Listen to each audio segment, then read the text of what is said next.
Well, I think it probably benefits them both equally. It certainly benefits the rider, and we say rider, but firstly we actually start on the ground, so we try and start at the beginning. We start to develop a relationship between two species that are natural-born enemies, which is quite something when you think about it. Humans are natural-born predators, horses are natural-born prey animals. We are, by nature, natural-born enemies. So it's an odd little relationship we're trying to form, and that little sentence there explains to you why we often have so many difficulties and so many problems.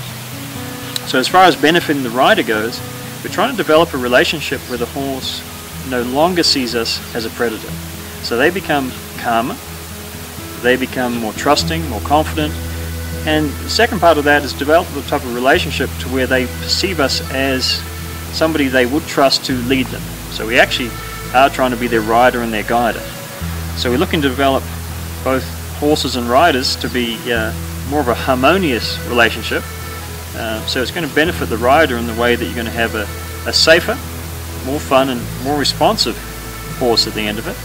And from the horse's point of view, you're going to have a lot more confident, a lot calmer horse, a horse that actually can look forward to their interaction with the human as opposed to perhaps fearing the interaction with the human. When you think about what's traditional, you have to think about the first people that actually put horses into a systematic program, and they were the military, and they had very definite reasons for doing that. The ones with the greatest military power, the ones that had the greatest cavalry, they were the ones that were going to conquer nations. So they weren't necessarily doing it for the benefit of the horse, rather. They were doing it for the benefit of riches and land and conquering other nations. But they did. The more traditional systems were military. They were all military. They were the first ones to be written and formed. And a lot of what we do now copies what the military originally put into place. And it's almost absurd when you realize the truth of it.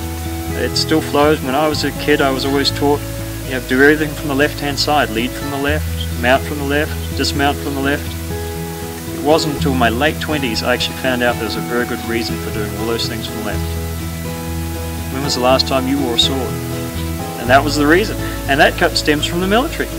And there are many, many of those things that we still have in what is termed traditional systems or approaches to horses that date back to something that's no longer applicable.